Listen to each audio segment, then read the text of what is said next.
Ellerin elimi tutmalı vakti, gözlerin yoluma bakmalı vakti, gönlüme vurmayı takmalı vakti. Ya gelinli ya tek kalır bilinmez, bu hasrettir yakar yakar tükenmez. Benden kaçmaların sebebi nedir?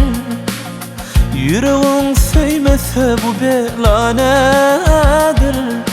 Benim muhabbetim bir şahanadır.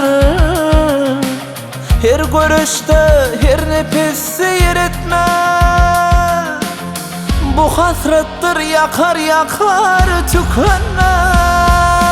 Gel yüreğimin yarası gelinli gel, gözlerimin karası gelinli gel, şu demimin havası gelinli gelişine döneyim gidelim gel artık ömrüme.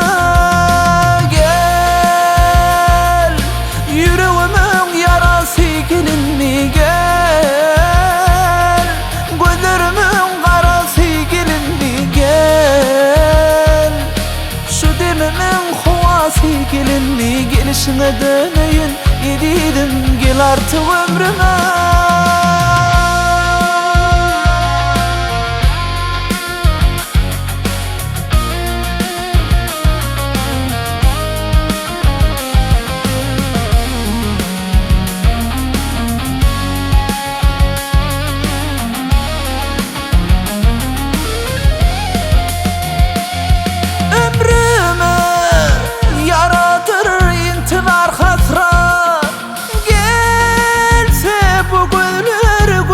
Şıpayet elimde pirmanım yaşamak için, minne yürek yok mu unutmak için? Yoksa bu hasret yakar yakar tükenmez. Gel yüreğimin yarası gelinli gel, gözlerimin karası gelinli gel, şu demimin havası gelinli gelişine döneyim eridim gel artık ömrüme.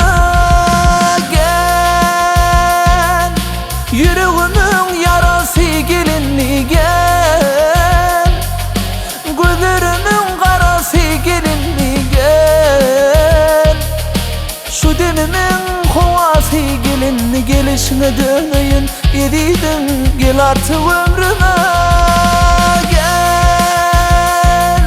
Yüreğimin yarası gelinli gel, gözlerimin karası gelinli gel, şu demimin havası gelinli gelişine döneyim eridim gel artık ömrüme.